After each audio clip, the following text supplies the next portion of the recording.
Então, na aula de hoje nós vamos falar sobre, né, a parte final aí dessa parte teórica que apresenta as técnicas para fazer análise sintática automaticamente. Vamos trabalhar especificamente com uma gramática, né, especial, chamada gramática LR, né, e vou, na aula ainda, apresentar para vocês uma ferramenta que implementa esse analisador, né, implementa esses algoritmos que a gente vai ver aqui manualmente, automatiza esse processo todo, né, chamado Bison, tá? É uma variação de uma ferramenta anterior chamada IAC, tá? Assim como o Flex que a gente viu para o léxico, né, que implementa aqueles algoritmos de tradução, né, expressão regular, para o tom finido não determinístico, para o tom finido determinístico, né, que é o autômato, né, que é o que automatiza, né, o programa de computador que faz verificação léxica. Nós vamos ter essa ferramenta Bison que faz basicamente assim um processo de tradução também. Então, a gente vai entrar qual que é a gramática, né, que determina para mim as regras de sintaxe de uma linguagem, né, que define uma linguagem livre de contexto, e através dessa gramática, né, aplicando os algoritmos que estão implementados aqui no Bison, ele vai produzir para mim um programa código, né, um programa fonte. Esse programa fonte implementa um analisador sintático, implementa uma ferramenta que eu entro a sentença e ele verifica se pertence ou não à gramática. Simples assim, né? Então, dando continuidade aqui, eu vou mais rápido, pessoal, para não perder muito tempo. E a gente vai fazer uma sequência completa aqui, depois eu vou mostrar essa ferramenta funcionando. Então, terminei a aula de ontem, né, demonstrando para vocês que existe uma outra técnica, né, também baseada na tabela, que determina para mim, né, não que regra que eu tenho que aplicar, mas que ação que o algoritmo deve tomar. E dessa forma a gente vai percorrendo as sentenças que estou avaliando e no final chego numa situação de aceitação, é um caso possível, ou então cai numa célula vazia, que significa rejeição, né? Então, quando eu aceito, significa que a sentença que está sendo verificada pelo algoritmo pertence à linguagem definida pela gramática, né? Se ele rejeita, ele vai parar na célula vazia, significa que a sentença que eu estou propondo não pertence à linguagem, né, definida por essa gramática aqui, por essa coleção de regras, por exemplo, certo? E as ações que esse algoritmo toma é baseado no estado atual no topo da pilha e o próximo símbolo, né? O próximo símbolo pode ser um símbolo da sentença ou um símbolo, uma variável, né, da gramática, se no passo anterior houve redução, né? Então a gente simulou esse algoritmo, né, esse algoritmo aqui, através do preenchimento de uma tabela, em que eu apresento, né, em que passo que eu estou, como é que está a pilha, né, quais estados na pilha. Quando ocorre redução no passo anterior, eu anoto aqui qual que é o símbolo reduzido. O que é o símbolo reduzido, pessoal? A variável à esquerda da regra que eu estou reduzindo, né? O que significa reduzir? Apagar estados na pilha, tá? Então, reduzir usando a terceira regra significa apagar esse A aqui da pilha, a quarta aqui da pilha. Reduzir usando a segunda regra significa apagar esse mais e que está no topo da pilha. Os estados referentes a esse símbolo aqui que está no topo da pilha. Então, troco esse mais e por E, tá? Esse é o símbolo reduzido. Então, é basicamente isso que o algoritmo vai fazendo, né? Redução, redução, redução. Então, tem a sentença originalmente, eu vou reduzindo até que, eventualmente, eu consiga reduzir a sentença toda para a variável de partida da minha gramática, né? Se eu faço isso, então meu algoritmo vai aceitar aquela sentença.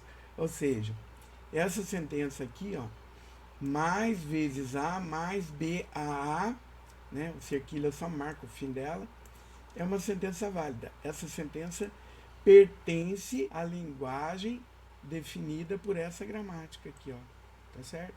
Só que isso feito automaticamente. Eu não tenho que tentar adivinhar que regra que eu tenho que aplicar, né, para validar aquela sentença ou não.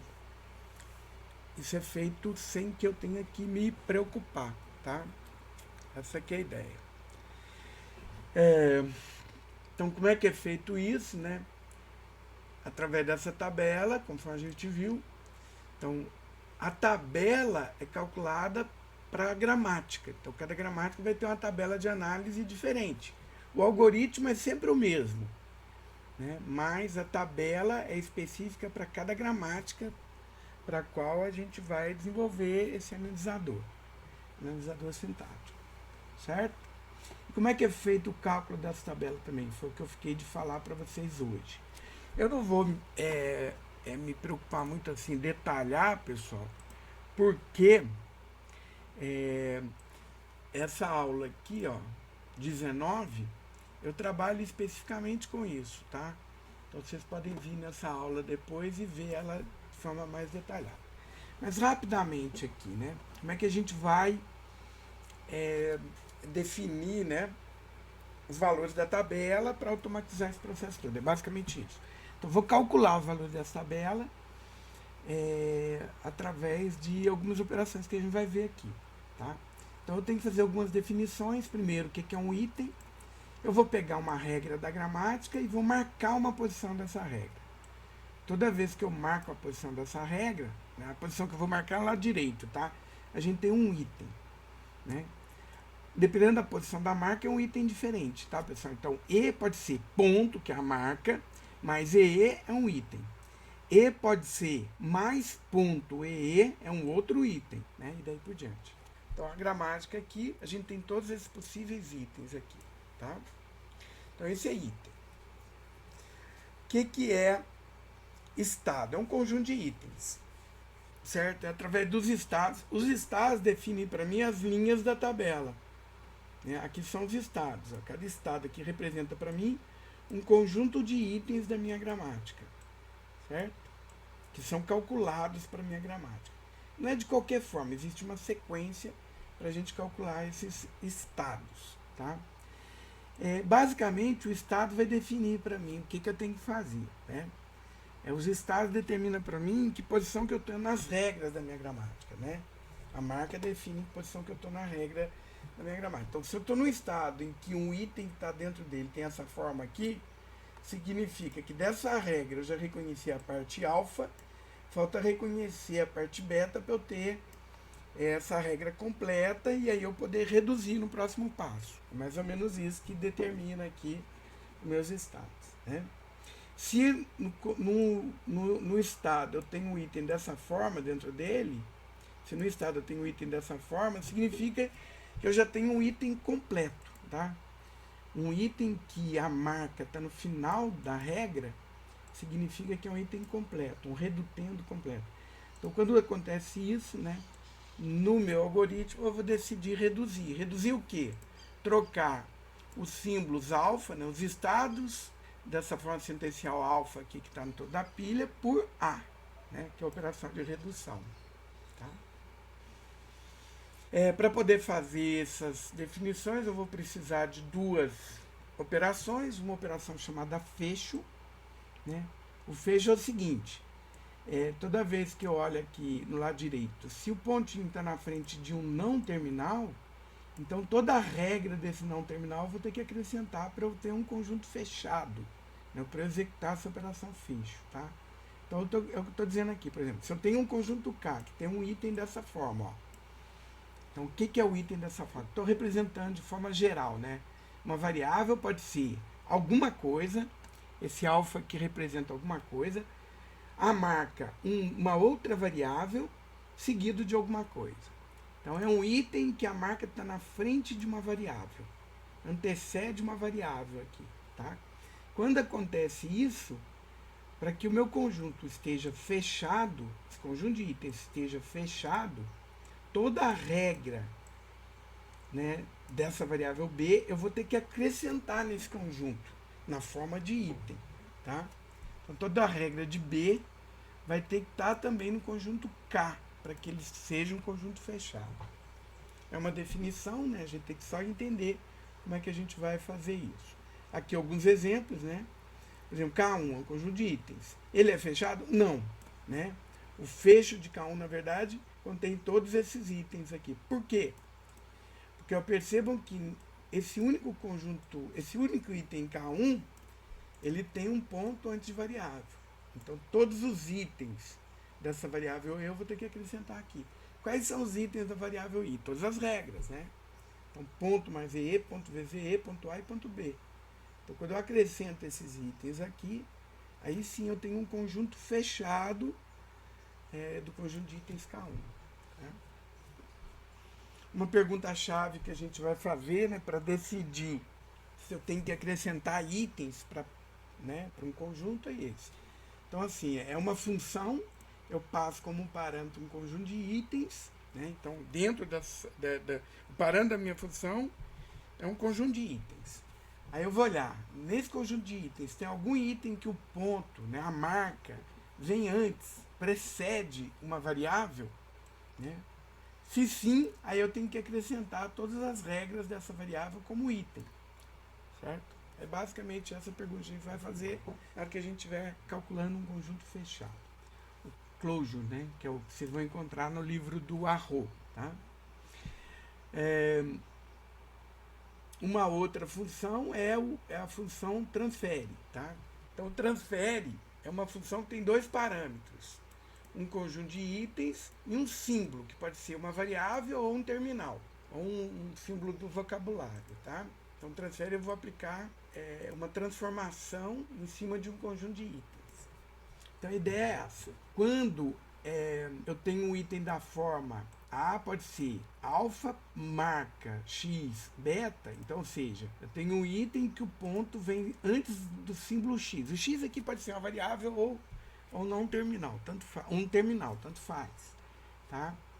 Então, quando eu faço isso, vou fazer o transfere para x, a operação que eu vou executar é mover essa marca aqui, ó, colocar a marquinha depois do x, tá?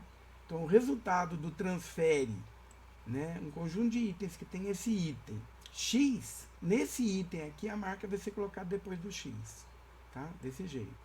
E aí, quando eu movo o x eventualmente pode estar na frente de não terminal, de variável. Aí eu vou ter que, para ter um conjunto fechado, vou ter que acrescentar itens, né, daquela variável. Tá?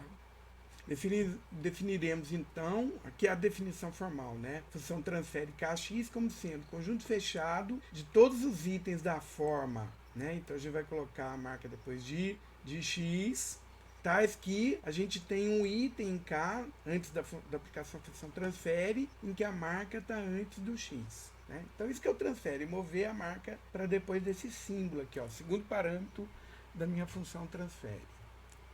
Certo? Então, aqui também, alguns exemplos, né? Esse é um item, né? Um estado, né? Um conjunto de itens. Só tem um item dentro dele, mas é um conjunto, ó. Abre chave e fecha chave aqui, né? Então, vou fazer o transfere K1E. Né? Como é que é o resultado do transfere K1E? Eu vou pegar e olhar, tem algum item em K1 que o ponto está antes de E? Tem. Eu vou mover o ponto para depois do E. Aqui, ó, movi o ponto para depois desse E, tá vendo? Ó? Era E pode ser asterisco vezes EE, ponto EE, ficou. E pode ser asterisco E ponto E. Ó, o E foi movido para depois do E, tá vendo? E aí eu vou calcular o conjunto fechado, ou seja, como eu movi o ponto, ele ficou na frente variável, eu vou ter que acrescentar esses itens aqui para ter meu conjunto fechado. Tá? Tem algum mistério aqui, né? Algumas ideias. Essa ideia do transfer aqui é parecido com aquele fecho E, tá, pessoal? Fecho E, né? Fecho lambda, que a gente viu lá no autômato de pilha. Mas é isso aqui. Então vamos ver agora. A pergunta-chave que eu vou fazer para poder calcular a função transfer é essa, né? No conjunto de itens que forma o estado K. Tem algum item que o ponto precede o símbolo X? Né? Então eu vou olhar no conjunto de itens que forma esse estado aqui. Tem algum em que o ponto vem exatamente antes desse símbolo? Pode ser uma variável ou um terminal? Se sim, o que eu vou fazer? Eu vou transferir o ponto para depois desses itens, né, em que o ponto vem antes de X. Todo item que o ponto está antes de X eu vou colocar depois do X. E aí vou calcular o fecho em sequência. Certo? Essa aqui é a ideia. Então, o processo de calcular o conjunto de estados e definir a tabela é esse daqui. Primeiro, nós vamos criar um estado E0 a partir de uma regra que a gente acrescenta artificialmente na minha gramática. Então, a regra que eu vou acrescentar artificialmente é parecida daquela que a gente colocou na tabela para análise LL, né? Eu vou criar um novo não terminal, uma nova variável inicial, que vai ser, né, esse vai ser um item que eu vou criar, e vai poder ser substituído por, né, o símbolo inicial original, fim da sentença, né? Então aqui também eu estou criando uma regrinha só para identificar quando que eu cheguei no fim da sentença. Então por isso que eu criei inclusive essa marca aqui, tá? Eu transformo isso em item e para esse conjunto que só tem esse item eu vou calcular o fecho. O resultado dessa operação é meu estado inicial do meu processo, certo? Aí o passo 2 eu vou fazer até idempotência, até que eu não consiga criar mais novos estados, tá? Como é que eu vou fazer isso? Então eu vou olhar para cada estado que eu tenho, inicialmente só o E0, eu vou aplicar transfere esse estado e cada um dos símbolos. Os símbolos aqui vão ser aqui, as variáveis e os terminais da minha gramática. Tá? Toda vez que eu tiver resultado da função transfere um conjunto não vazio e diferente dos estados que eu já tenho na minha coleção, então eu vou acrescentar esse estado à minha coleção. Tá? Isso eu vou fazer até idempotência. Parece meio enroladinho, mas agora na prática eu vou mostrar para vocês como é que isso funciona. Tá? Aqui um exemplo, certo? Eu vou fazer um outro exemplo. Depois vocês podem usar esse exemplo aqui como... Quer ver? Eu vou apresentar ele aqui rapidamente, mas eu vou desenvolver outro, tá? Então, suponha que minha gramática tem essas duas regras aqui, ó. S pode ser AS, S pode ser B, né? Então, como é que eu vou fazer? Eu acrescento essa regra aqui, né? Um novo inicial pode ser o inicial original, fim de sentença, tá? E para essa nova regra eu vou calcular a função fecho. Como é que vai ser a função fecho aqui? Ó? Percebo que sempre, né, nesse item aqui que eu crio artificialmente, o ponto vai estar na frente de uma variável. Qual variável? Símbolo inicial original da minha gramática. Símbolo de partida original da minha gramática, né? Que é o S. Que é a única variável aqui nesse caso, né? Tá, então, como é que eu vou fazer? Eu vou calcular o fecho. Então, ele vai sempre estar na frente de uma variável que é o símbolo inicial. Então, nesse conjunto fechado vai ter esse item, tá, pessoal? O conjunto fechado a gente não diminui, não. Ele tem, no mínimo, esse item aqui vai estar nesse conjunto fechado, tá? Só que, como o ponto está na frente de S, eu vou ter que acrescentar os itens de S para eu ter um conjunto fechado. Quais são os itens de S? S pode ser ponto a S, S pode ser B. Se eu colocar um item aqui e ele ficar na frente de outra variável, pessoal, eu tenho que acrescentar os itens dessa outra variável também, tá? Isso até que eu não consiga acrescentar mais. Então, esse é o conjunto E0. Ó. Por definição, esse é o conjunto E0, né? Esse é o primeiro passo. Agora eu vou fazer tudo que eu posso para E0, tudo que eu posso para E1, tudo que eu posso para E2, tudo que eu posso para cada um dos estados. Cada vez que eu produzo um conjunto diferente, é um novo estado. Tá? E esse conjunto de estados é o que a gente chama de coleção de estados, que vão definir as linhas da minha tabela e o resultado dessa operação vai definir os valores dessa tabela aqui. Simples assim. Tá? Então agora eu vou calcular, por exemplo, transfere E0T. Né? Aí eu vou olhar no conjunto de itens que forma E0. Tem algum... transfere E0S. Conjunto de itens que forma E0, né? Que são esses três itens aqui, ó. S' pode ser ponto cerquilha, S pode ser ponto AS, S pode ser B. Tem algum em que o ponto está na frente de S, pessoal? Tem, ó. Esse item aqui. O ponto é exatamente antes de S. O que eu vou fazer? Vou mover o ponto para depois do S, né? Estou movendo o ponto para depois do S, eu vou ter esse novo item, que é diferente desse. Por que é diferente? Porque a marca está num lugar diferente. Ó, tá? Então, só consigo mover o ponto nesse item aqui, então a transformação só aconteceu aqui. Esse é o único item nesse conjunto, resultado da função transfere E0S. Tá? Então, esse é um conjunto diferente dos que eu já tenho, é diferente desse, concorda? Esse daqui tem 3 itens, esse daqui tem um só, né? Então, é um conjunto diferente. Então, é um novo estado, E1. Então, vou fazer agora E0A e E0B, né? Conjunto de itens forma E0. São esses 3 itens aqui. Tem algum item que o ponto vem antes de A? Tem, ó. Exatamente aqui. O que eu vou fazer? Mover o pontinho para depois do A e calcular o fecho. Quando eu movi o pontinho depois do A, apareceu antes de. A marca apareceu antes de variável? Sim. Então eu vou ter que acrescentar esses dois itens para ter um conjunto fechado, tá? Esse conjunto de itens aqui é diferente desse e diferente desse. Esse conjunto de itens é diferente desse conjunto de itens. É diferente desse conjunto de itens? É. Então esse é um novo estado. E2. Certo? A mesma coisa aqui, ó. Transfere E0B. No conjunto de itens que compõem o estado E0. Tem algum item que o ponto vem antes de B? Tem, ó. Esse aqui, ó. S pode ser ponto B. O que eu faço? Transfiro o ponto para depois do B. E calculo o fecho. Pronto. Aqui não tem como acrescentar novos itens, porque o ponto está no final da regra. Outra coisa importante é o seguinte. Esse estado aqui, ele é composto de item completo, tá? Então, para esse estado aqui especificamente, quando eu chegar nele, a ação que o meu algoritmo vai tomar é reduzir, ó, porque eu já tenho um item completo quando eu chego nesse item, quando eu chego nesse estado, tá? Ele é item completo de que regra? Da segunda regra. Então, na linha E3 aqui, eu vou reduzir usando a segunda regra. É mais ou menos assim que a gente vai decidir, né, a composição aqui da minha tabela, tá? Aí já fiz todos os cálculos para E0, eu teria que calcular para E1 agora, né? E1S, E1A, E1B. Só que, pessoal, o estado E1 só tem esse item aqui, ó. Eu percebo que o ponto não vai estar na frente nem de S, nem de A, nem de B, vai dar conjunto vazio. Então a gente nem coloca, tá? Ele vai ter um tratamento especial porque ele é fruto dessa regra que a gente acrescentou artificialmente aqui na gramática, tá? E ele vai representar para mim aceitação. Então, quando eu estou no estado E1 e o próximo símbolo que eu leio é fim da sentença, eu vou aceitar, tá? Porque eu já consegui reduzir a sentença toda para o símbolo inicial, né? Essa regra foi acrescentada aqui na minha gramática exatamente para eu poder identificar esse momento, né, do processo de análise. Tá? Então ele vai ter um tratamento especial, o estado E1, como ele só tem esse item. Vamos fazer agora tudo para E2. O que eu posso fazer para E2? E2S, E2A e E2B. Então a gente vai olhar agora o estado E2. Tem algum item aqui que forma E2 em que o ponto vem antes do S? Tem, ó, nesse item aqui, tá vendo?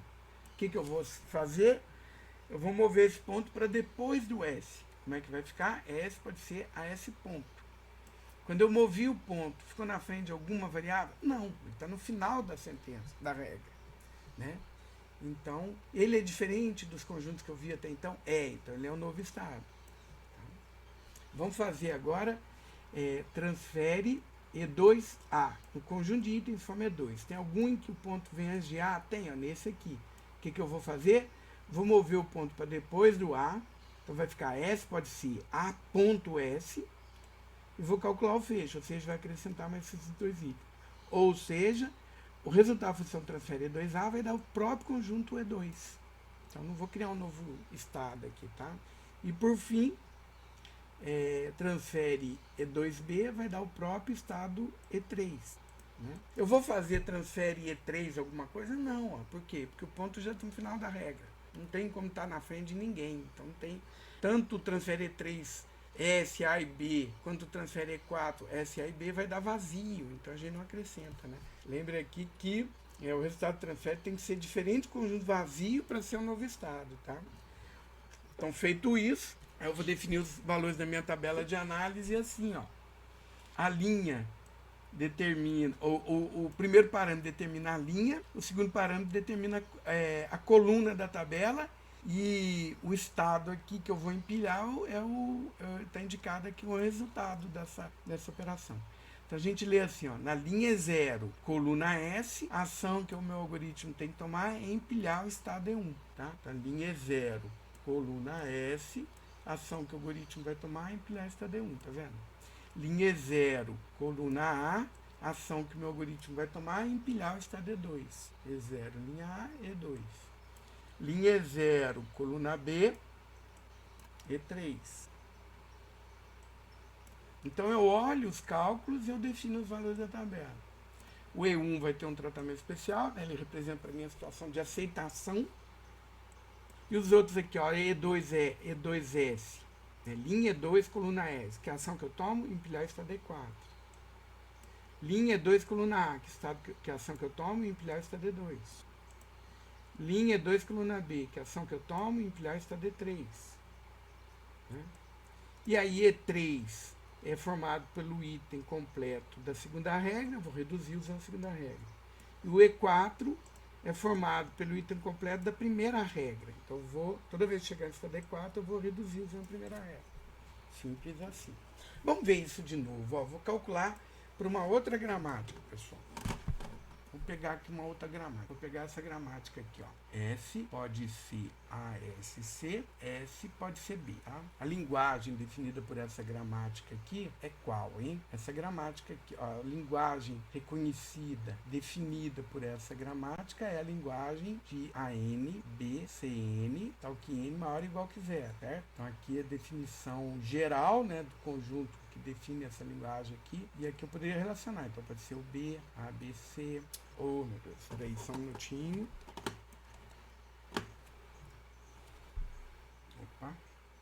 Quando N é igual a 2, então tem 2 A's, um B e 2 C's, tá? E daí por diante. Então é assim, né? De modo geral, as cadeias, as sentenças e a linguagem definida por essa gramática reconhece, tá? Que pertence à linguagem definida por essa gramática, certo?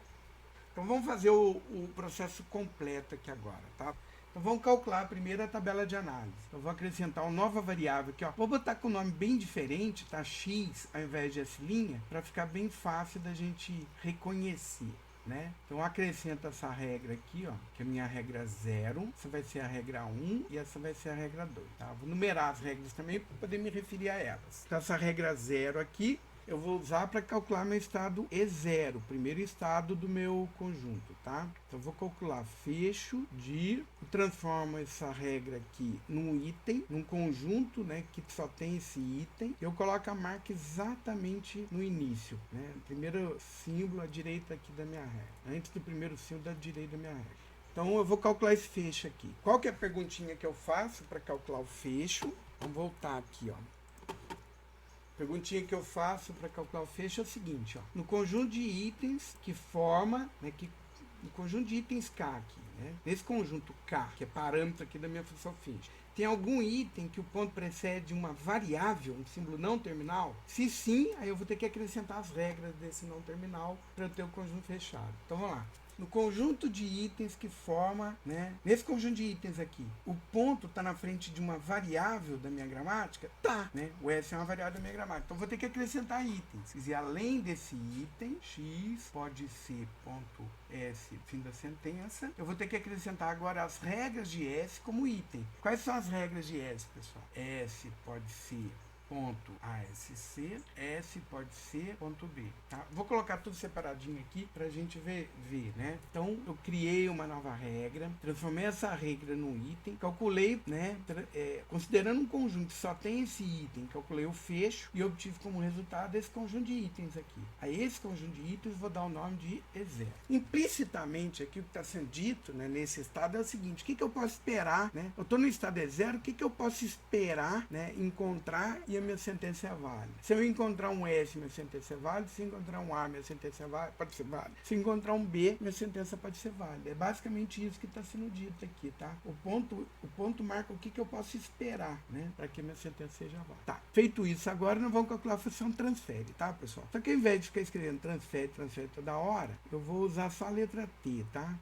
Senão, toda hora eu vou perder esse tempão aqui escrevendo transfere. Então, agora eu vou calcular transfere, E0, e cada um dos símbolos aqui, né? Quais vão ser os símbolos? As variáveis e os terminais. Então, símbolos, né? As variáveis, junto com o meu conjunto de símbolos, vão ser a variável S e os terminais A, B e C, tá? Então, nós vamos calcular transfere E0S, transfere E0A, transfere E0B, transfere E0C. Depois nós vamos calcular, transfere um A, um B, um C, um S, daí por diante. Quer dizer, vamos ficar calculando agora, para cada estado que eu produzo, todas essas funções transferes possíveis, né? Até que eu não possa mais, né? E a partir desse conjunto, depois eu vou definir minha tabela. Então, vamos lá. Transfere é 0S. Como é que a gente calcula essa função transfere é 0S? Nós temos uma perguntinha-chave também para poder identificar como é que a gente calcula isso. A pergunta é essa, ó. Então, minha função transfere, eu tenho um conjunto de itens e um símbolo. Aí eu vou olhar no conjunto de itens que forma K, que compõe esse conjunto aqui K. A gente tem algum item que o ponto vem antes desse símbolo? Se tem, aí eu vou transferir esse ponto para depois do símbolo e calcular o fecho.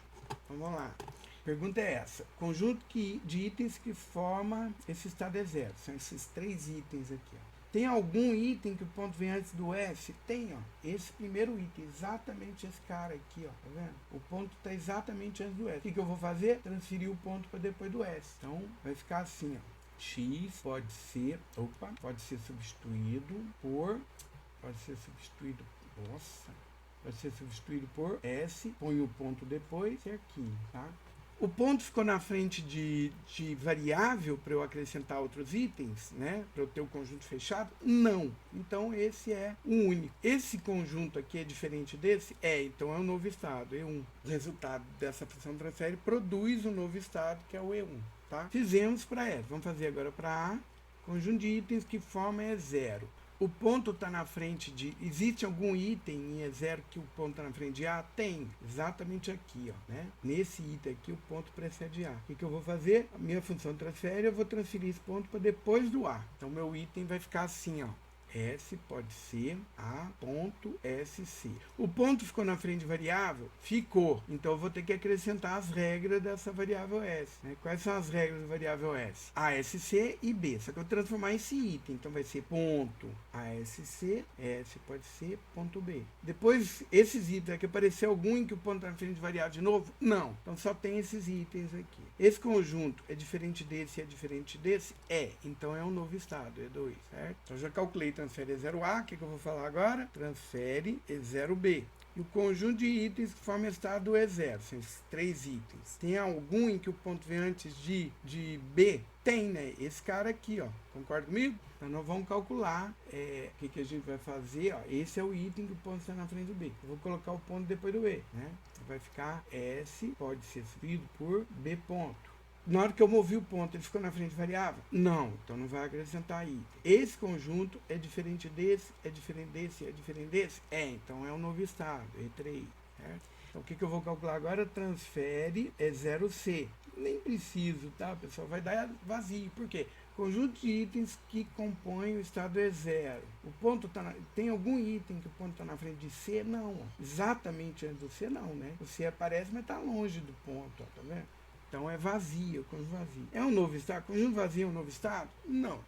Né? Não é um novo estado. Então já fizemos tudo para E0. Agora a gente vai tentar para E1. Posso até calcular aqui, mas vocês vão ver que vai dar tudo vazio, né? Conjunto de itens de forma E1. É esse item aqui, esse único item. Existe algum item aqui em que o ponto está na frente de S, de A, de B e de C? Não. Então vai dar tudo vazio. Se escrever, só para escrever, podia escrever. Transfere E1S vai dar vazio, transfere E1A vai dar vazio, transfere E1B vai dar vazio, transfere E1C vai dar vazio. Mas não vou escrever para não perder tempo. Vamos pular para o próximo aqui, que é o 2, então, né? Então vamos olhar agora. Conjunto de itens forma estado E2. Tem algum item em que o ponto vem exatamente antes do S?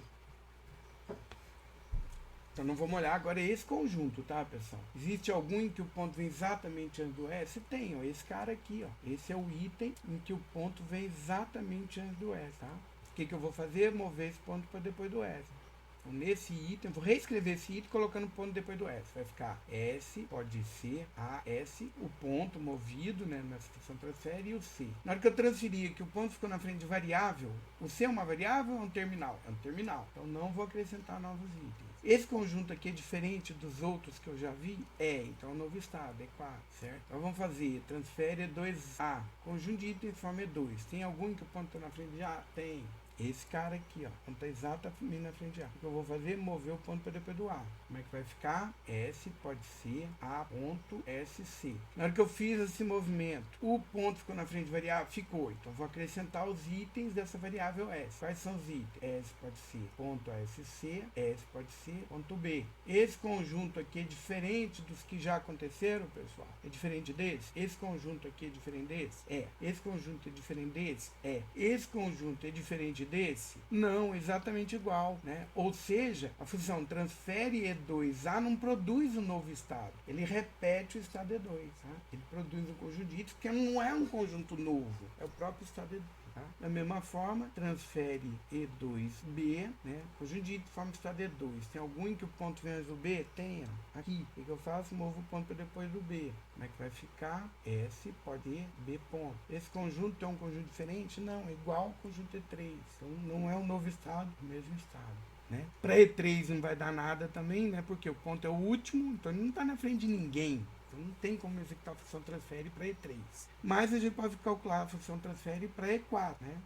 Transfere E4, e aí a gente vai tentar cada um deles. Transfere E4 é S. Ponto tá na frente de S? Não, toda conjunto vazio. Transfere E4B. O conjunto de forma E4. Ponto tá na frente de B? Não, então dá vazio também. Então não tem como transferir o ponto para depois de B, porque o ponto não tem nenhum item em E4 que o ponto tá na frente de B. Transfere o pontinho em E4 se ele estiver na frente de... Tá, aqui eu vou colocar aqui, eu vou apagar, ficar na ordem direitinho, A, B e V, tá? Então não está na frente de A, não tem jeito. Na frente de B, não, também, vai dar coisa vazia. Transfere E4 e C. No conjunto de itens forma E4. Tem algum em que o ponto está na frente de C? Esse único item aqui é exatamente o que acontece. O ponto está na frente de C. O que eu vou fazer? Mover, transferir o ponto para depois de C. Né? Então como é que vai ficar esse item? S pode ser A, S, C, ponto. Pronto, esse conjunto é diferente desse, é diferente desse, é diferente desse, é diferente... então é um novo estado E5, certo? Pronto. Já fizemos tudo, né? Eu teria que calcular agora, transfere E5 alguma coisa. Vai dar algum resultado? Não, porque o ponto é o último, né? Não vai estar na frente de ninguém, vai dar sempre como vazio. Se eu fizer o cálculo aqui, ó, transfere E5S, vai dar vazio, transfere E5A, vai dar vazio, transfere E5B, vai dar vazio, transfere E5C, vai dar vazio, então nem calculo, tá? Esses três aqui também eu não precisaria nem calcular, né? Só tem esse item, só está na frente do C, então eu precisaria calcular só transfere E4C para dar algum resultado diferente de vazio, né? A gente pode otimizar isso daqui. Então, a partir do resultado desses cálculos, eu tenho que construir a tabela. Como é que vai ser minha tabela? O número de estados define de linhas da minha tabela, tá? Então, quantas linhas vai ter minha tabela? 6, né? Porque tem 6 itens, 6 estados, tá? Eu vou colocar essa tabela aqui embaixo, porque vai ficar mais fácil fazer o acompanhamento aqui embaixo. Então, a partir desses resultados, do cálculo da coleção de estados, né, LR, para minha gramática, eu fui calculando, usando essas funções fecha e transfere, né, aí eu produzi esse conjunto de itens aqui, e aí eu tenho agora como definir a minha tabela. Minha tabela vai ter 6 linhas, e quantas colunas? Vai ser uma coluna para cada variável e terminal, né? Então, são 4, e mais uma coluna para uma coluna para o símbolo que eu acrescentei anteriormente, que é a ilha, tá? Vou ter 5 colunas. Deixa eu fechar aqui bonitinho para... Vou fazer aqui com o mouse. As linhas retas são mais fáceis. A caneta não é tão fácil assim. Então, tá aqui minha tabela. Eu vou agora anotar quais são as linhas da minha tabela, né? As linhas vão ser E0, E1, E2, E3, E4 e E5. Por que esse canto de linha? Foram os estados que eu obtive, ó. 0, E1, E2, E3, E4 e E5, né? Então, uma linha para cada estado que eu calculei aqui. E aqui as colunas, o que vão ser? Vão ser as variáveis e terminais da minha gramática. Então, S, o A, o B, o C. E mais esse símbolo aqui, ó, que eu acrescentei adicionalmente para marcar o fim da sentença. Isso aí, tá? Agora, como é que eu vou preencher aqui minha tabela? Minha tabela vai ser o seguinte, ó. Eu vou olhar, isso daqui vai definir para mim a linha da tabela. Isso daqui vai definir para mim a coluna da tabela. E isso daqui vai definir para mim a ação que o meu algoritmo tem que tomar, tá? Então, assim, ó, na linha E0, coluna S, a ação é empilhar o estado E1. Na linha E0, coluna A, a ação é empilhar o estado E2. Na linha E0, coluna B, a ação é empilhar o estado E3. Na linha E0, coluna C, é vazio. Ah, ó, é assim que vai estar, né? Na linha E2, coluna S, E4. Na linha E2, coluna A, E2. Na linha E2, coluna B, E3. né? E aí E4S, E4A, E4B vai dar vazio, né? Só que E4C vai estar E5, tudo bem? Tá. Então todos os empilhamentos a gente tira aqui do próprio resultado do cálculo da função transfere. Agora, e as reduções? Em que colunas que eu vou olhar? Eu vou olhar os estados que tem item completo daquela regra, né? Qual que é o estado que tem o item completo da regra 2, pessoal, né? É o estado E3. Então, na linha E3 eu vou mandar reduzir usando a segunda regra. Toda vez que eu chegar nesse estado, eu vou estar no topo da pilha, quando eu chego no estado E3, significa que no topo da pilha eu já tenho o estado referente, né? Eu já tenho esse item completo, vamos pensar assim, né? Eu já tenho o estado referente a esse item completo. Então, eu já tenho um B no topo da pilha. É basicamente o estado B eu já tenho no topo da pilha. Então, eu já posso reduzir esse B para S. É isso que eu estou dizendo. Certo? A mesma coisa para o E5. Ó, perceba que o E5 é um item completo, ou redutendo o item da regra 2. O estado E3 contém um item completo da regra 2. Então, que a ação que eu vou tomar? Reduzir usando a regra 2. O estado E5 é um item completo da regra 1. Então, toda vez que eu chegar no estado E5, eu vou reduzir usando a regra 1. E a última anotação que falta ao marcar é a aceitação, que é o que? Percebam que o estado E1 é fruto, é resultado direto dessa regra que eu acrescentei anteriormente, para identificar o instante em que eu reduzi a sentença toda para o símbolo de partida. Tá? Então, toda vez que eu chegar no estado E1 e o próximo símbolo for fim da sentença, significa que a sentença é válida. Né? Então, aceita, eu vou colocar aqui E1, fim da sentença. Certo? Tá aqui minha tabela de análise. Eu posso agora, né, pegar, por exemplo, essa sentença aqui, ó, e agora verificar se ela pertence só consultando a minha tabela. Como é que eu faço isso? É o preenchimento daquela tabelinha que a gente fez na outra aula, né? Vou fazer aqui, ó, eu passo a pilha. Então, acompanhar aquele algoritmo, eu tenho que acompanhar os elementos aqui do meu algoritmo, né? Símbolo reduzido. Toda vez que houver redução no passo anterior, eu anoto aqui qual que é o símbolo reduzido. Aqui a sentença que eu vou avaliar. E aqui a ação que o meu algoritmo vai tomar. Essa é a minha tabela. Tabela de acompanhamento, tá? Aqui é o acompanhamento do algoritmo de análise. Então, o meu algoritmo começa assim, ó. No passo 0, tá? No passo 0, a pilha tem o estado E0 e a sentença que eu vou avaliar é essa daqui, ó, A, B, C e fim da sentença. Então vamos ver o que acontece. Então como é que eu faço? Simplesmente vou ficar olhando o estado todo da pilha, próximo símbolo. Então E0A. E o algoritmo vai dizer para mim, a tabela vai dizer para mim que ação que o algoritmo tem que tomar. Então linha E0, coluna A, a ação que vai tomar é empilhar o estado 2, certo? Então empilhar o estado 2, na minha pilha vai ficar assim, ó, E0, E2. Aqui eu não vou anotar E2, vou anotar o símbolo para meu ver o estado 2 na pilha, que é o A, né? Como ele veio aqui para a pilha, ele sai daqui. Depois eu vou simplificar, vou fazer um acompanhamento, pessoal, em que a gente vai escrever assim, ó, A, B, C, né? Aí o ponto tá aqui. Depois eu vou fazer A ponto B, C, né? Como se o ponto estivesse andando na sentença, não na regra, né? Então, o que tá aqui é o que tá na pilha e o que tá aqui é o que falta analisar. Então, intuitivamente, é isso que a gente está fazendo aqui nesse acompanhamento, tá? É o que falta analisar, né? Então, significa que o A está na pilha e falta analisar o BC, ó, tá vendo? Perceba que é como se eu estivesse fazendo assim. Por isso que eu coloco o símbolo e o estado. O que efetivamente está na pilha é o estado. Mas a gente coloca o símbolo também só fica mais fácil de entender. Percebe que o estado 2 só se refere ao símbolo A. O estado 3 só se refere ao símbolo B. Não tem um estado que está em mais de uma coluna, tá? Não tem um E2 na coluna S e na coluna A. Não, o E2 só está na coluna A. O E3 só está na coluna B, o E5 só está na coluna C, o E1 só está na coluna S. Então, por isso que a gente pode fazer essa relação aqui. Então tá, aí como é que eu faço agora? Eu vou olhar, está no toda a pilha, que é 2, próximo símbolo B. Então, E2B, que a ação do meu algoritmo tem que tomar, E4. Empilhar o estado 4. Então, empilhar o estado 4, minha pilha vai ficar E0, A2, B4. Certo? O estado do símbolo B foi para a pilha, a gente representa B4. Vou olhar agora, estado da outra pilha 4, próximo símbolo C. Então, E4 e C, o que eu vou fazer? Vou pro estado. Não, eu fiz errado aqui, ó. Ninguém me falou nada. Ah, falou, o Thiago viu. É o E3. Então, pera lá, pessoal. Deixa eu apagar aqui, ó. Não é 4, é E3, ó. Percebam. Consulta aqui da minha tabela, eu fiz errado, ó. Estado no topo da pilha é 2, né? E o próximo símbolo é B. E2 e B, a ação do meu algoritmo tem que tomar é empilhar estado 3, né?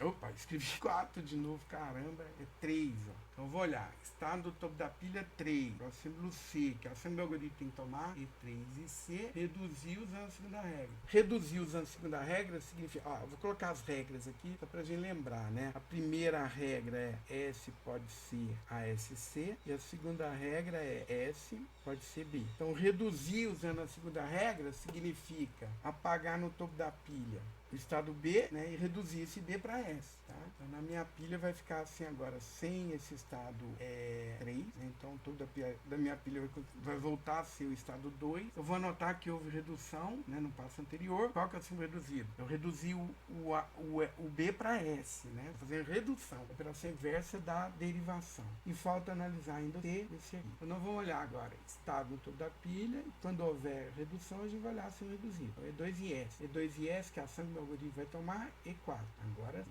Como é que vai ficar a pilha? E0, A2, S4. Tá? Agora eu vou olhar, está no topo da pilha é 4, próximo símbolo C. E4 e C, para onde que eu vou? Ó, E4 e C, eu vou empilhar esse estadinho.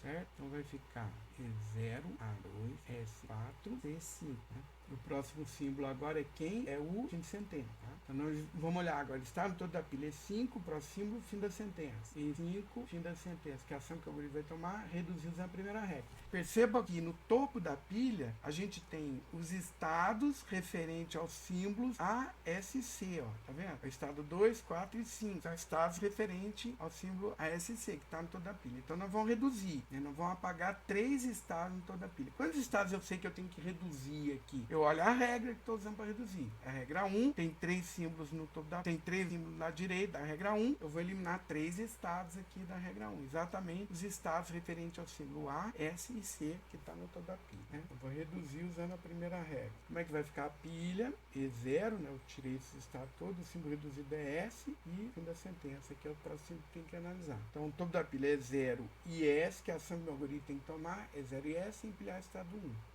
Então na minha pilha vai estar E0, S1, próximo CC aqui. Eu vou usar agora porque está na tabela. Está no toda a pilha 1, próximo símbolo, fim da sentença. Então E1 e fim da sentença, que é a ação que o algoritmo vai tomar, aceitar. Ou seja, essa sentença ABC pertence à linguagem definida por essa gramática. Certo? Aceitou conta disso. E mais, pessoal, se eu pegar aqui e olhar agora as reduções da última para a primeira, eu vou ter a série de derivações mais à direita que produz a sentença que eu aceitei. Então, se eu começar do símbolo de partida, aplicar a regra 1, né, eu vou ter qual sentença? O S vai ser trocado por A, S, Z. Se eu aplicar agora a regra 2, esse S vai ser trocado por B, a gente vai ter A, B e C, que é exatamente a sentença que eu aceitei, ó, tá vendo? Então eu consigo, além de aceitar ou rejeitar, que é o que o meu algoritmo faz, eu tenho como demonstrar a validade através de uma série de derivações mais à direita. Né? Olhando as regras da última para a primeira, eu tenho a sequência de derivações mais à direita que produz a sentença que meu algoritmo aceitou. Tudo bem? Por que disso tudo, pessoal? Essa é a parte teórica, né? Daqui a gente consegue extrair algoritmo. Todos esses cálculos aqui a gente pode automatizar. Como é que eu faço para automatizar? Poxa, eu estou trabalhando com regras, né? Como é que eu faço isso? Só poderíamos pensar em uma estrutura de dados assim, para implementar essas ideias todas, né? Como é que eu poderia implementar? Eu vou colocar aqui em verde para mim. Como é que eu poderia implementar? Então eu teria que pensar em uma estrutura de dados, né, para representar essas entidades no meu programa, né? Então, por exemplo, como é que eu vou representar as regras, né? Eu poderia representar as regras através de um vetor de literais, certo? São duas regras, né? Quais são as regras? Aí eu anoto aqui, ó. S, hífen maior, ASC. Então esse literal aqui representa a primeira regra. Esse literal representa a segunda regra, tá? Então, minhas regras são vetores literais. Tudo bem. Tá, e item? Como é que eu apresento um item? Um item, pessoal, poderia representar assim, ó. Através de uma estrutura, né? Eu digo qual que é a regra e qual que é a posição na regra. Então isso aqui pode ser para mim um item. Vamos aqui, ó, Tereza. Quer ver? Então eu vou representar assim, ó. Eu vou desenhar para ficar mais fácil, né? Então, um item pode ser isso daqui, ó. A regra e a posição na regra. Então, por exemplo, a regra 1 e a primeira posição, né? Seria esse item aqui, ó. S pode ter ponto ASC. A regra 1 e a segunda posição. A regra 1 e a terceira posição. E daí por diante, né? Isso que eu poderia fazer. Como é que eu represento um estado, um conjunto de itens? Poderia ser, por exemplo, através de uma lista encadeada, né? Então, cada item é um elemento da minha lista encadeada. Então, vai ser uma estrutura assim, ó. A regra, a posição e o próximo, certo? Por exemplo, esse item aqui, ó, né? O item 2 aqui, como é que seria o item 2, ó? O estado 2, eu vou colocar até assim, não é assim que a gente vai representar, mas esse conjunto de itens é o que? É a regra 1 na segunda posição, seguido do item que é a regra 1 na primeira posição, seguido do item que é a regra 2 na primeira posição também, tá certo? Então, mover o item, verificar etc, tal, tem que ir na regra, verificar qual que é o símbolo, etc, né? O resultado da função transfere, né? A função fecha, eu vou passar uma lista encadeada como parâmetro, ele vai devolver para mim uma lista encadeada como parâmetro. O função transfere, eu vou passar uma lista encadeada como parâmetro e uma variável, um símbolo, né? Um símbolo que é uma variável ou um terminal, e ele vai procurar nesses literais, etc, tal, fazer as operações e acrescentar itens ou não. Ou dar uma lista vazia, porque vazio vai ser uma lista vazia, por exemplo. Certo? Então é possível de implementar. Tá, só que eu não vou pedir para vocês implementarem. Não é necessário. Por quê? Porque a gente já tem um programa que faz isso. Uma ferramenta chamada Bison, tá, pessoal? Eu vou mostrar ela aqui para vocês, tá? Como é que ela funciona, né? Então eu entro aqui com a regra, ó. Eu digo qual que é o símbolo de partida, né? Eu poderia dizer quais são os terminais, né? Que são tokens, mas eu não vou fazer isso. Os terminais vão estar entre apóstrofe, né? E as variáveis vão estar ligadas lá lado esquerdo das regras. Ao invés de seta de S, seta alguma coisa, nós vamos escrever dessa forma aqui, né? Isso daqui é uma regra, certo? Aqui vão estar as regras. Então, minha gramática aqui tem duas regras só. S pode ser substituído por o terminal A, S, a variável S maiúsculo, e o terminal C, ou o S pode ser substituído por B, tá? Isso feito, pessoal, para eu fazer aqui o cálculo da minha gramática, é só usar a ferramenta Bison. Então, dada aqui a minha gramática, eu vou fazer Bison menos G, que eu quero só ver a tabela, né? Na verdade, eu quero ver o grafo que ele gerou. Essa tabela também representa um grafo, né? Menos G e a gramática, né? Que é isso daqui, tá? Então, como resultado, ele vai produzir para mim um arquivo, né? Que é o grafo, né? Dessa minha gramática, tá? Ponto dot. Aí a gente usando o graphviz, né? Que tem esse dot implementado, eu posso transformar esse grafo aqui que ele gerou para mim num arquivo, né, numa imagem. Aí ele produziu essa imagem aqui, que eu visualizando é exatamente esse desenho aqui, tá, pessoal? Esse desenho aqui representa o quê? Exatamente essa tabela aqui, ó, tá vendo? Então eu tô no estado S, eu leio o A, eu vou pro estado 1, ó, tá vendo? Aqui ele está usando como marca de fim esse $end aqui, tá? Ao invés do cerquilho. Quer dizer, os cálculos são aproximados aqui, mas ele está calculando isso para mim, ó, tá certo? Eu estou no estado 0, eu leio o A, eu vou para o estado 1. Ele está chamando de 1, aqui eu estou chamando de 2, né? Olha lá, qual que é o estado 1? ASC, ó, certo? No estado 1, eu leio...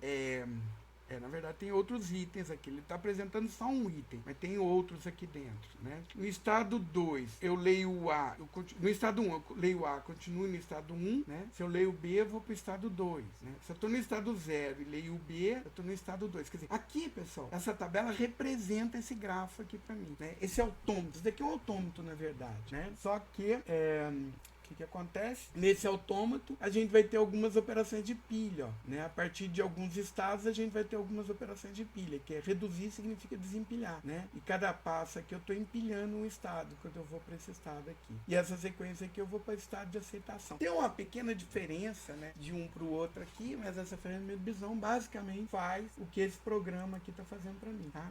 Quer ver? Hoje a gente tem como colocar os cálculos também e ele mostrar para mim esses cálculos completos. Aqui ele representou de forma meio resumida, né? Mas, se não me engano, se eu colocar esse menos O aqui, ele vai mostrar para mim os cálculos também, tá? Não, é menos V que ele vai colocar os cálculos. e produzir um output aqui, ó, tá vendo? Se eu abrir esse arquivo, ele vai mostrar para mim todos os cálculos que ele fez, ó. Aqui a gramática, né? Aqui quais são os terminais, quais são os não terminais, em que regra que eles aparecem, e aqui os cálculos, ó, né? Aqui o estado 0, aqui o estado 1, né? Aqui o estado 2, aqui o estado 3, ó, cada um dos estados, né? Perceba que são a partir das minhas regras, tem os pontinhos, etc. Mas aqui está implementado basicamente o que a gente fez aqui, ó, né? Esse Bison implementa os algoritmos que estão aqui, ó. Certo? Ele deve ter lá as estruturas de dados, não sei exatamente. Ele é código aberto, mas eu nunca me preocupei em ver como é que ele está implementado dentro dele. Mas deve usar alguma estrutura parecida com essa aqui para representar itens, estados, etc. Né? Então isso que a gente fez manualmente, a gente tem uma ferramenta que já calcula isso para a gente automaticamente. Tá? Isso está também naquele JFlap, tá, pessoal? Se vocês olharem aqui o JFlap, a gente tem lá que eu entro com a gramática, tá? Deu uma travadinha aqui. Por exemplo, eu entro com a gramática. É S, né? Pode ser, aí eu vou escrever aqui A, S, S e C. E S, né? Pode ser B. É exatamente a mesma gramática. Não precisa ser só essa, né? Mas a gente tem como fazer. Aí a gente tem como construir essas tabelas. Ó. Então, posso construir a tabela LL, que a gente viu, ou construir a tabela LR, né? Que é essa que a gente fez aqui. Né? Ele calcula os first follow aqui, mas não é necessário, não. Aqui está a tabela. Tem uma pequena diferença aqui, né? Os empilha estado 1 e empilha estado 4, né? Os símbolos terminais têm um tratamento diferente. Aqui ele aparece no final, aqui, não no início, do jeito que a gente fez, né? Aqui tá... Aqui, ó, tá os cálculos que ele fez, ó, com a minha gramática, tá vendo? Então, nessa ferramenta JFlap também estão implementados todos esses algoritmos que a gente viu, né? O estado é 0, ele não coloca aqui a marca de fim, né? Nessa implementação ele não mostra, mas aqui ele mostra, né? Aqui os estados finais significa que eu vou ter ações para tomar, ações de pilha, tá? Então não é exatamente um autor de pilha do jeito que a gente viu, é uma adaptação dele, né? Então, quando eu estou no estado final aqui, eu vou executar uma ação de pilha. Então, quando eu estou no estado Q1 e o próximo símbolo é fim da sentença, eu vou aceitar. Quando eu estou no estado Q3, eu vou reduzir usando a segunda regra. Aí eu volto para o estado, eu pulo aqui para o estado, né, que vai ficar no topo da pilha. Então, não é exatamente um autônomo finito, né? Porque o autônomo finito não reconheceria essa gramática, mas é um autônomo finito em que eu acrescento aqui algumas operações de pilha, quando eu estou no estado final, que faz com que ele possa reconhecer esse tipo de gramática, certo? Então, aqui eu entro com a gramática, ele acrescentou essa regra, ó, que eu não tinha colocado, e para ela ele pôs aqui na gramática. Perceba que ele não colocou redução em todas as colunas, né? Por quê? Porque ele só colocou nas colunas follow, tá? Ele só colocou as ações nas colunas follow de S, né? Que é R2, R1, R2, R1, R2. Para simplificar. Aqui eu posso colocar em todas as colunas. Tem algumas colunas aqui não vão ser alcançáveis, não tem problema. Ou então vai ser alcançável, vai demorar um pouquinho mais para encontrar a situação de erro, mas ele vai acabar caindo numa célula vazia se tiver errado, certo? Mas é um outro programa que vocês podem usar para poder verificar se os cálculos de vocês estão corretos, tá? Na prova e nos exercícios eu estou pedindo para que vocês façam esses cálculos. Então depois revejam a aula de novo para vocês verem como é que os cálculos funcionam. Eu vou começar aqui, mas não vai dar para falar muita coisa, por causa do adiantar da hora aqui também, mas eu vou mostrar para vocês aqui onde é que a gente vai continuar agora a matéria. Agora nós vamos pegar naquela apostila, né, de compiladores, disponível no material de vocês. Né? Um assunto que vem em sequência agora é o gerador de organizador sintático IAC Bison, tá? Por que do IAC? Né? O IAC é uma sigla, né? Na verdade é uma brincadeira que fizeram, né, com o nome. É o seguinte, ó, essa teoria foi desenvolvida, tempo depois foi desenvolvido o Unix, né? E aí no Unix eles começaram a distribuir ferramentas para construir esses compiladores, para facilitar o projeto de compilador. Né? Então começaram a desenvolver várias ferramentas chamadas CC, né? Compile. Compilador de compiladores, né? Uma ferramenta de gerar compilador. Né? E aí, dentre as várias que foram surgindo, surgiu essa, chamada IAC, né? Que é uma sigla. Tá? IAC é a sigla. Yet another compile, né? Ou, traduzido ao pé da letra, né? Ainda outro, né? O compilador de compiladores. Ou mais um, mais outro, né? Compilador de compiladores, né? Dentre os vários que estavam sendo desenvolvidos, tá, pessoal? O Bison é uma variação dessa ferramenta aí, né? Que surgiu junto com o desenvolvimento do projeto GNU. Então, na hora que eles foram traduzir essa ferramenta para o Linux, né? Eles desenvolveram, né? Adaptaram Kiak e chamaram de Bison. O nome do Bison, né? Tem várias ferramentas GNU que se refere a bichos, tá, pessoal? Então, GNU é um bicho, GNU esse é um bicho, ó, né? E bisão é um bicho também, se não me engano. Bisonte, né? Ó, tá vendo? Então, provavelmente por causa do GNU e Bison, né? Eles usaram esse nome. Bison também é um lutador lá do Street Fighter, né? Mas com certeza não é referência a esse lutador, não, tá? Então tem aqui um pouquinho da história. Esse material que eu apresento, uma tradução desse material aqui que está disponível, né, nesse site, né? Uma tradução do material do Thomas Niemann, tá? Uma tradução adaptada. Aqui tem algumas coisas que eu mexi que não ficou tão boa, mas está disponível aí para vocês, né? Então a ideia é exatamente implementar, né, essas ferramentas, implementam esses algoritmos que eu discuti com vocês anteriormente, né? Então a partir de uma gramática ele calcula para gente, essas ferramentas calculam para gente uma tabela de análise, né? E faz para mim a análise. Então, por exemplo, eu tenho a gramática, eu tenho uma expressão e aí eu vou fazendo a aplicação dessas regras e produzo a expressão, né? Esse é o caminho de cima para baixo. Normalmente a gente tem a expressão e eu quero saber se ela pertence ou não à gramática. Então, eu já tenho os terminais. Eu quero ver se desses terminais eu consigo reduzir tudo para o sino de partida, que seria o caminho inverso, né? É o que está aqui. Então, já tem a sentença e aí eu quero verificar se ela pertence. Como é que eu faço? Vou tentar reduzir.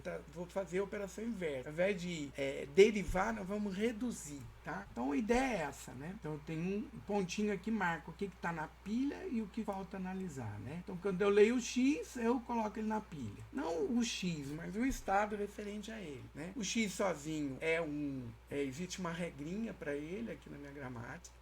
Quer ver? Ó, deixa eu recortar aqui duas coisas para ficar mais fácil de fazer a explicação dessa parte.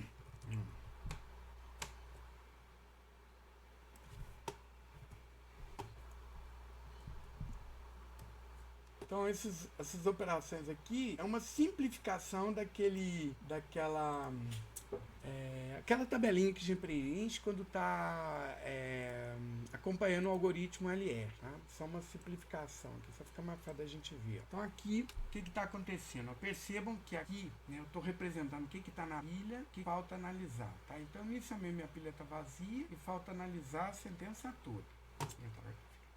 O shift aqui significa empilhar, né?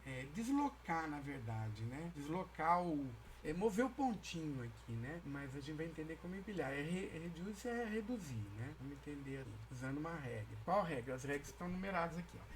Então, a pilha está vazia, quando eu leio o X, o estado referente ao X vai para a pilha, né? E aí, o X é um identificador, tá, pessoal? Vai ter uma regrinha para ele. A gente vai ter um esquema leque para poder representar classe de símbolos, né? Então, tudo que eu consigo nomear vai ser um identificador. O X é identificador. Então, como eu sei que ele é um identificador, ele é o lado direito dessa regra aqui, eu posso reduzir o identificador para E, né? Eu estou reduzindo usando a terceira regra. Esse X se transformou em E, né? Então, na pilha agora tem esse E. O pontinho está aqui, eu leio mais, eu posso, né, deslocar o estado referente do mais para a pilha. Então, na minha pilha agora eu tenho o E e o mais, né? Aí eu encontro o Y, né? O que eu posso fazer? Eu posso agora empilhar esse Y.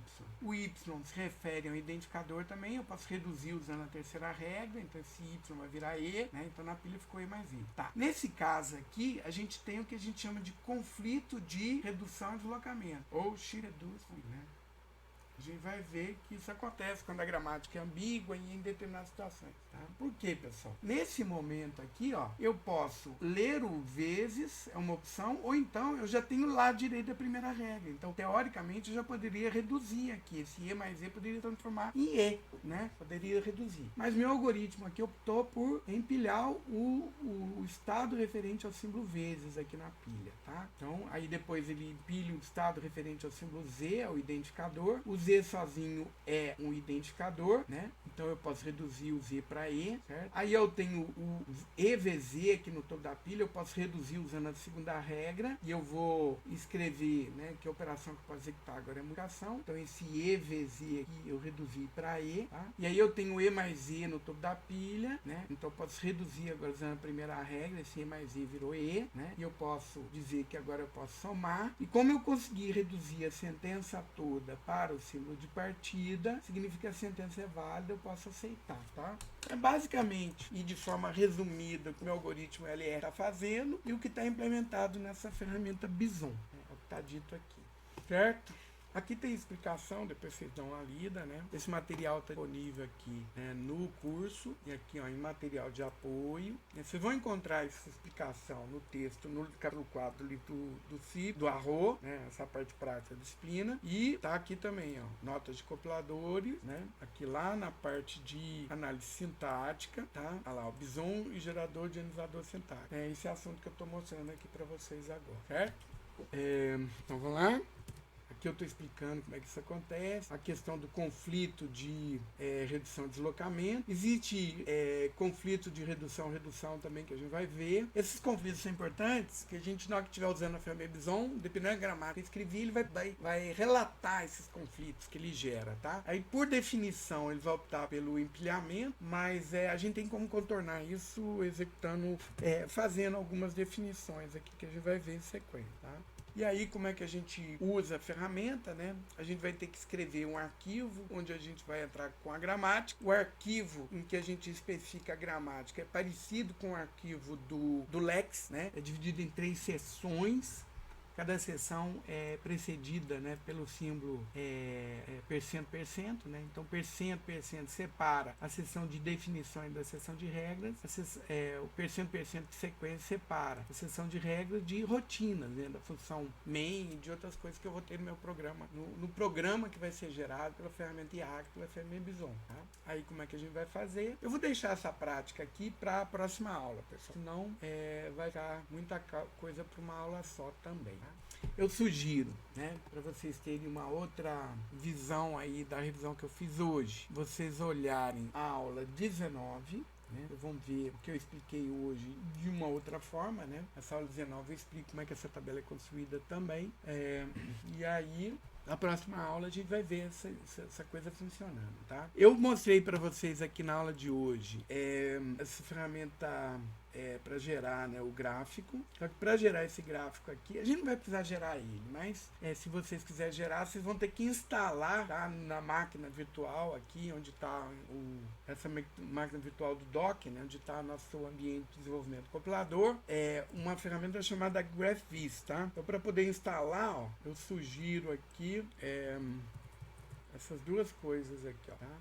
apt update e depois apt get install GraphViz. Esse GraphViz que não está pré-instalado. Eu até vou modificar aqui no Docker Hub, né, minha máquina virtual, para já acrescentar esse GraphViz também, tá? Tava até olhando aqui no meio da aula para fazer isso. Então, esse scriptzinho aqui é o script para criar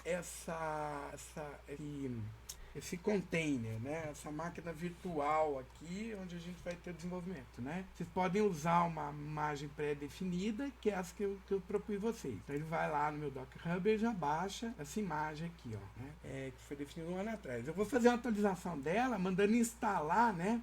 Além do Bison, do Flag, Big Essentials, esse GraphViz. Vou acrescentar aqui nesse scriptzinho, né? Que constrói essa imagem aqui, esse container, essa imagem dessa máquina virtual, para já ter o GraphViz aqui também, tá? Só vou fazer essa atualização aqui, para que se vocês fizerem uma instalação novamente, já tem esse GraphViz, vocês não tenham que instalar manualmente, do jeito que eu tô fazendo aqui, tá? Mas não é complicado também, né? Vocês têm uma máquina virtual, vocês vão ter que basicamente fazer um update, né, dos repositórios, né, dos pacotes, para poder instalar e depois fazer a instalação, tá? Quando a gente abre essa máquina virtual, a gente já entra como root nessa máquina, tá? Então não precisa do sudo, né? Vocês já estão como root, né? Perceba aqui, vocês já são usuário root aqui nessa máquina. Se tiverem dúvida, dá uma olhadinha na aula que eu expliquei como configurar essa máquina virtual Docker, tá? Que é essa máquina virtual que eu vou usar para o projeto do nosso compilador. Certo, pessoal? Dúvidas? Né? Vocês têm exercícios para fazer, né? Vamos dar uma olhadinha aqui os exercícios. é basicamente tudo que eu revi durante essa semana, né? Então esses exercícios aqui são sobre gramática, tá vendo? Autômato de pilha, né? Aquelas coisinhas. Então até a aula 17, até a aula 16, se não me engano, tem esses exercícios. Na prova eu vou tirar exercício dessa lista também, né? Ou me basear nela para fazer questões. E a quarta lista é basicamente, né, gramática LL e gramática LR, que é o que a gente viu na aula 17, 18, 19, se não me engano. Tá? Então, com Just First Follow, análise LR, né? E aquele acompanhamento. Basicamente ele vai estar, tá? Não são muitos exercícios, né? Mas vocês têm que tentar para entender, né, isso que a gente está falando. Tudo bem? Pessoal, vou parar a gravação.